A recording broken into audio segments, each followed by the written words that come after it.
गुप्त नवरात्री म्हणजे गुप्त साधनेची नवरात्रे.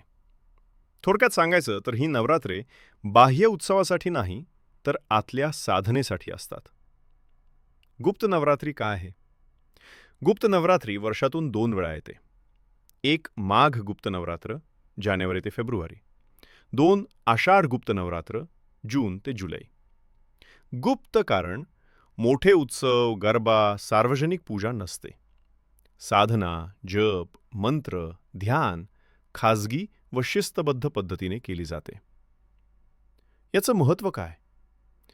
ही नवरात्रे विशेषतः साधक, तांत्रिक उपासक, सिद्धी साधनेत रुची असलेले भक्त यांच्यासाठी फार महत्त्वाची मानली जातात.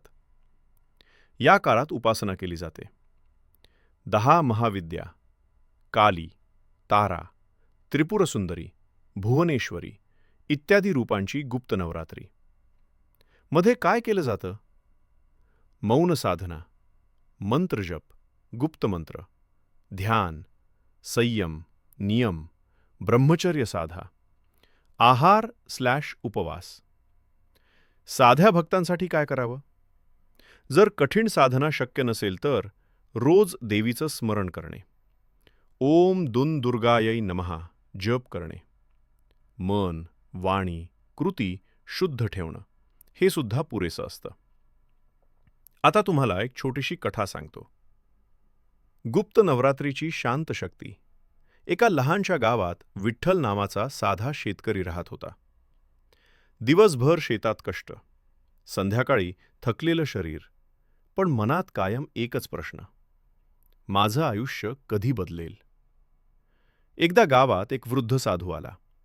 तो म्हणाला, उद्या गुप्त नवरात्र सुरू होतंय. ही नवरात्रे गाजावाजासाठी नसतात, तर मन बदलण्यासाठी असतात. विठ्ठल हसला. माझ्यासारख्या साध्या माणसाला काय साधना जमणार? साधू शांतपणे म्हणाला, देवीला मोठी पूजा नको, खरं मन हवं.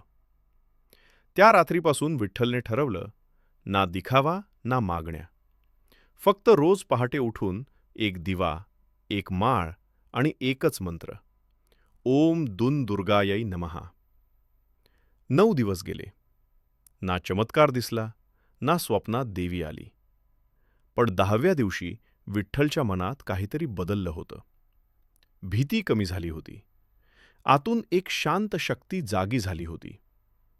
काही महिन्यात त्याचे निर्णय बदलले, मेहनत वाढली आणि परिस्थितीही बदलू लागली. तेव्हा त्याला उमगलं, गुप्त नवरात्र म्हणजे देवी बाहेर दिसणं नाही, तर देवी आत जागी होणं आहे. जय माता दी. जितकं जमेल तितकं नामस्मरण करा. देवी जास्त काही मागत नाही, फक्त मागते ती शुद्ध मन, शुद्ध भक्ती.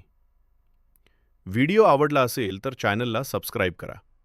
व्हिडिओ जास्तीत जास्त शेअर करा.